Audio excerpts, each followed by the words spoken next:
up and speak to No, us? that's I fine. should have pointed you No, out. I didn't hear. that's kind of right, it's very short, but maybe the right people can take the right information on what I'm going to say. Is the UFMF is actively promoting Canada 150 next year, because Canada's 150 years old next year. And the reason why I'm standing up is because trapping is one of the main facets of what made this country 150 years ago. So not having to train is not allowing our trappers to manage the wildlife like we do. And believe me, having been in trapping since 1982, Ontario leads the world, not the country, the world, in safe and humane trapping and wildlife management. So, having said that, the trappers up there are getting on in years, but there's a lot of younger trappers that want to be trappers helpers, and they just can't get there. How are we going to supply this industry and market our wild furs across the world? Because right now, our furs are being sold in Finland on a world market. They're being sold in Toronto on the world market, sold in North Bay on the world market. But how is Ontario, which has the highest rate of valuable furs, ever going to get that to market for all these people around the world that need our product? And you know, like Canada being 150 years old next year, I want to support our heritage, and we're being denied our heritage because we're not allowed to get there. Thank you. Thank you. I think to comment on what the chapter, I mean, I've been involved in the Old Lake area forever. And I remember back in the 60s, I think it was, they had nobody trapping the area.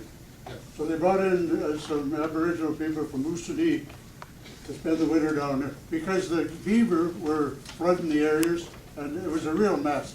They had to be culled, you know, and same with moose. Has the provincial government showed any sign of being concerned about the results of what's happening with the wildlife populations, if nobody's going to go in there and get them?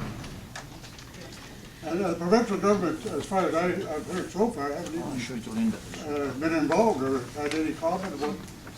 Can I follow up on that comment, please?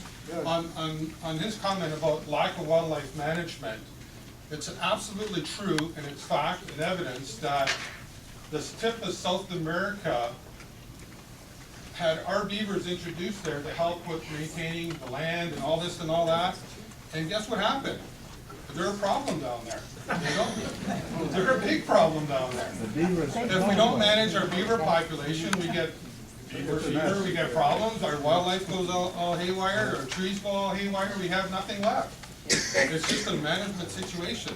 And the fact that most people don't realize is how prolific beavers reproduce. One beaver house, one lodge, whatever you want to call it, with a mating pair, after 4 years can have 16 beavers. How do you like them chewing on you? Okay? That's how it works, right? I know. So I support that, because it's important that we maintain our heritage, and that we maintain our wildlife, and that we have a proper product and a proper wildlife so we can enjoy it, and we can reduce some of the problems that you're having on the roads. Yeah. Right? So being Canada 150, watch the commercials on TV coming in 2017. The UFMF are promoting Canada 150 and trapping because it is part of our heritage, it is part of Canada. Thank you. Thank you. I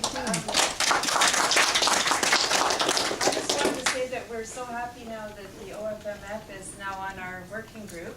And Lisa Willett was there at our last meeting, and we're looking forward to continuing to work together. It's a really important part of our working group now to have your presence there. And tonight there's several trappers here. It's really good to see so many of you.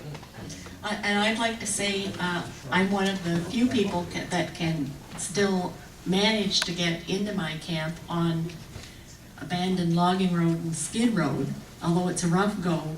But those beavers are really scary. Like, the water level is about 3 feet above road level, and they build right along the road, partly on the road. And I know how beaver can totally change the lay of the land. They'll flood whole areas, and you're right, nobody's coming in and managing them anymore. It's just a time bomb.